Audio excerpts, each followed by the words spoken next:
جو ٹھیکیدار صاحب ہیں جن کا نام ارسلان ہے، ان کے سعید غنی صاحب سے تعلقات ہیں۔ حکومت کی پارٹیاں پیپلز پارٹی اور ایم کیو ایم اس کے اندر ملوث ہے۔ اوپر حکومت کو یہ متنبہ بھی کرنا چاہتے ہیں کہ یہ تباہی اور بربادی ہم برداشت نہیں کریں گے۔ پورے شہر میں لینڈ مافیا کی بڑھتی ہوئی سرگرمیوں، بھتہ مافیا کی کارروائیوں اور خصوصاً گلشن اقبال میں انفراسٹرکچر کی تباہی کے عمل کو برداشت نہیں کیا جائے گا۔ ایم کیو ایم آج بھی شہر کی تباہی اور بربادی میں ملوث ہے۔ ان خیالات کا اظہار صدر پبلک ایڈ کمیٹی ضلع شرقی سید قطب احمد نے میڈیا بریفنگ کے دوران خطاب کرتے ہوئے کیا۔ ان کا کہنا تھا کہ باہری رشوت کے عوض شہر کو کھنڈر بنانے کی اجازت دی جا رہی ہے، جو عوام کبھی برداشت نہیں کریں گے، اور جماعت اسلامی سب کو بے نقاب اور اس عمل کے خلاف بھرپور احتجاج کرے گی۔ گلشن اقبال جو کہ سڑکوں جس کی پہلے سے تباہ حال ہے، یہاں پہ کئی سڑک نظر نہیں آتی، لیکن کچھ علاقوں کے اندر جو سڑکیں بنی تھیں ان سڑکوں کو پچھلے کچھ دنوں سے ایک کانٹریکٹر نے اور اس نے مستقل سڑکوں کو یہاں پر کھودنا شروع کیا ہے اور سڑکوں کو کاٹنا شروع کیا ہے۔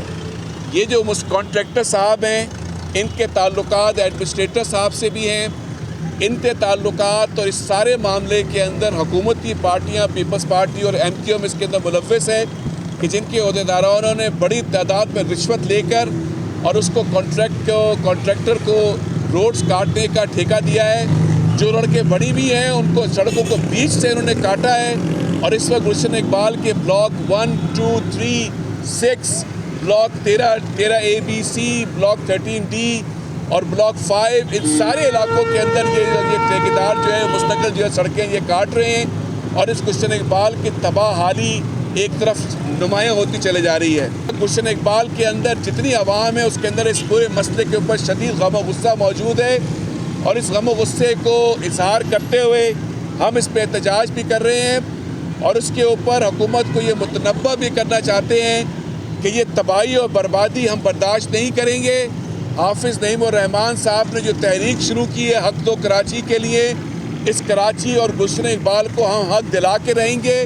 یہ گلشن اقبال پہلے سے تباہ ہے، اس کو مستقل تباہ کرنے کی جو کوشش کی جا رہی ہے اس کو ہم کسی صورت برداشت نہیں کریں گے۔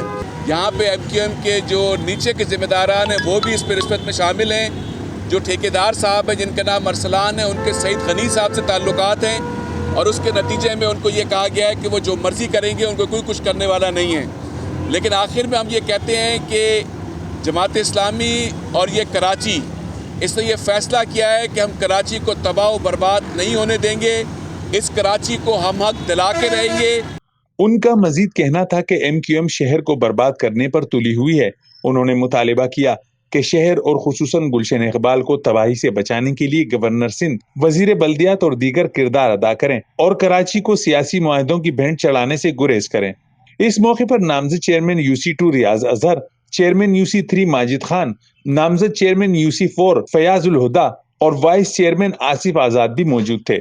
کیمرامین رضوان علی کے ساتھ قمر الرحمان، جسارت نیوز، کراچی۔